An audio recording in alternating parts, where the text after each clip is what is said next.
They say the devil doesn't come in a red suit with horns. He comes as everything you ever wanted. In this city, I was that devil. My name is Julian Vance, and I am a professional liar. I don't lie for fun, I lie for power. I am a digital fixer. If you're rich enough and you've done something terrible, I'm the person you call to make the world forget.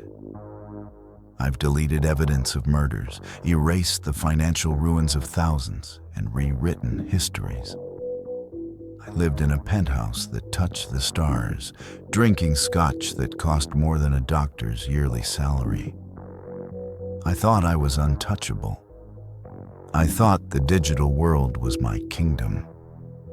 But here's the thing about the dark. It's patient. It doesn't scream. It waits for the perfect moment of silence to whisper. It was a rainy Tuesday, 3:12 a.m. The city was a blur of neon and sorrow outside my window. My terminal chirped, a sound that usually meant $1 million payday. But this time, it was different. A file titled "The Cost of Your Soul" appeared. I laughed, a cold, hollow sound. I thought it was a joke from a rival. I opened it. My heart didn't just skip a beat, it stopped. It was a video, live.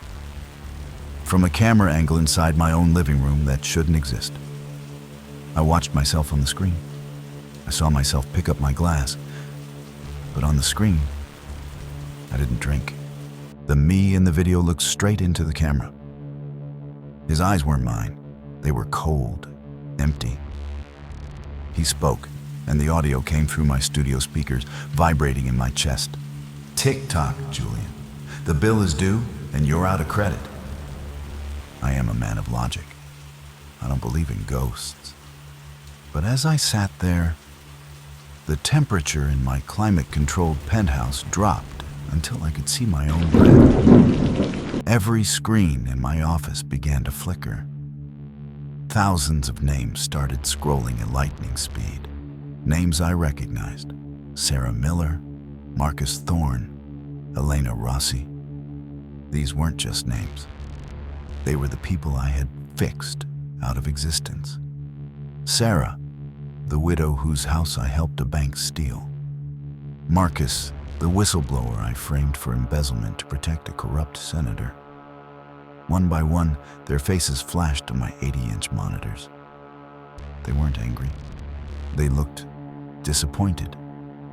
Suddenly, my phone vibrated so hard it fell off the marble desk. A single set of coordinates appeared. A place I hadn't thought about in 15 years. My childhood home. A shack in the outskirts of the industrial zone, long ago abandoned and left to rot. I didn't want to go. Every instinct told me to run, to grab my offshore passport and vanish to Singapore. But my car, my self-driving luxury sedan, started its engine on its own. The doors locked. The screen on the dashboard displayed a simple message: "Going home, Julian." The drive was a nightmare. The city lights seemed to bleed into the asphalt. As I left the glitz of the high-rise district, the world became gray and broken. I arrived at the shack. It was a skeleton of wood and rusted metal. I stepped out into the mud, my $3,000 shoes sinking into the filth.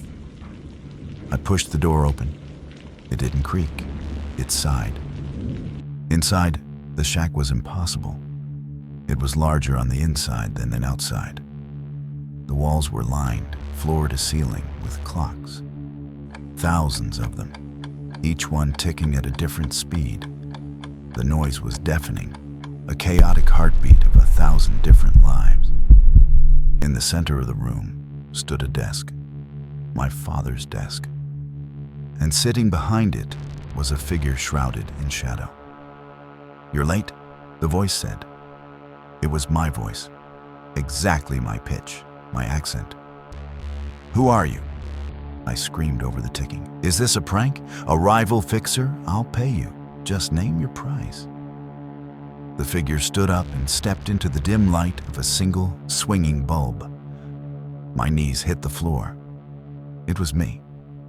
But it was the me I was before I sold my first soul. Younger, thinner, wearing a cheap suit and carrying a look of hope I hadn't felt in a decade. "You think everything has a price, Julian," the younger me said, his voice dripping with pity. "That's your mistake. You've spent 10 years deleting the truth. But truth isn't data. Truth is a debt, and debts always find a way to be collected." He pointed to a massive grandfather clock in the corner. Its pendulum was made of solid gold, but it was stained with something dark. Every time you ruined a life to protect a lie, this clock slowed down. Now, it's about to stop. When it hits 12, the world will see Julian Vance for what he really is. Every file you ever deleted is currently being uploaded to every news agency on the planet. Your clients, your crimes, your cowardice. You have 6 minutes until your perfect life becomes a prison cell. I scrambled to the desk. There was a laptop there, my old battered student laptop. The screen was split. On one side was the upload button, currently at 94%. On the other side was a transfer button. "What is this?" I gasped. Younger Julian leaned over my shoulder. "That button transfers your entire net worth, all $42 million, into a trust fund for the families of your victims. It won't bring back the years they lost. It won't fix their broken hearts, but it will give them a future. If you press it, the upload stops. You go free. But you go free with nothing. No penthouse, no scotch, no power, just Julian Vance, the boy from the industrial zone." I looked at the screen. 96%. $40 million. My life's work, my blood, my sweat, my ruthlessness. I thought of the penthouse. I thought of the feeling of being the smartest man in the room. Then I looked at a photo on the desk. It was Sarah Miller, the widow. She was working 2 jobs, her hands cracked and bleeding because of a document I had deleted. 98%. My finger hovered over this transfer button. My shadow self whispered in my ear, "Are you a man, Julian? Or are you just a collection of stolen zeros?" I closed my eyes. I thought of the darkness I had lived in, the gold cage I had built for myself. And for the first time in my life, I stopped being a fixer. I became a human. I slammed my finger onto the transfer key. The ticking stopped. The younger Julian vanished into the shadows. The shack, the clocks, the laptop. It all dissolved into the morning mist. I woke up on a park bench near the harbor. The sun was beginning to bleed over the horizon, painting the water in shades of gold that no amount of money could ever buy. My suit was damp from the dew. My pockets were empty. My phone was a useless piece of glass. I stood up, my joints aching. For the first time in 10 years, my head didn't throb with the weight of other people's secrets. I looked at my reflection in a puddle of rainwater.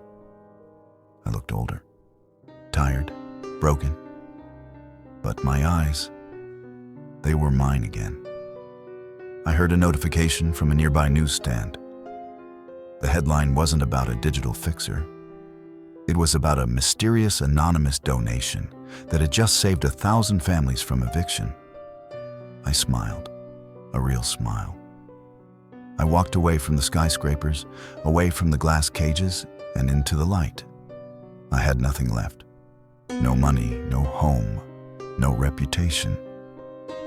But as the warmth of the sun hit my face, I realized the truth I had been trying to delete all my life. You only truly own what you are willing to give away.